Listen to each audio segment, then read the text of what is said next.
Maghuna-huna na lang siguro ta sa karon ba sa edad ni PRD is about to turn 81 puhon Yes. bago yang Ginoo. Wala ang Ginoo.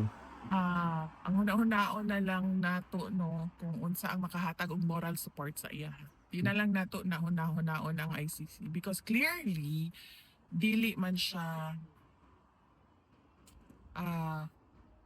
unbiased. Yes. Makit-an man nimo sa mga judgment nila, sa mga orders nila nga wala na gyud pagbasihan ba sa balaod. So himuon na lang in one of the decisions nag-cite pa sila og libro. Yes.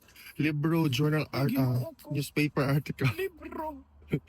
So wala gani ka kibaloon sa motive sa tao nga nisulat sa libro, NGO reports also. 'di ba? Yes, ma'am. So imuhang basihan sa imuhang order, sa imuhang desisyon isa ka libro. Mo man lang gani siguro sila kaila kung kinsa tong nisulat sa libro. Ngay nga na ba so di na nato na hunahunahon ng ICC. I-assume na lang nato na ilahagi ng ikulong. Mao magid na ilahang clearly mao magid na clearly dinha magid padulong ang ilahang mga actions. How do you feel about that, ma'am? When you already see that where this is going? Diri sa ICC, as I said, no, di na nato na siya hunaon. Kung na-prejudge na nila ang kaso ni Rodrigo Duterte, na-prejudge na po nato ang ICC as a biased political court, no?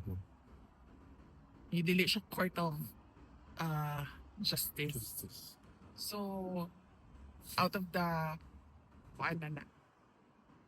topic ng ICC, ang kadtong violation sa rights ni President Duterte inside the Philippines. Yeah. Mao gyud to ang para sa to ang mga Pilipino ang kanang Dapat na naon.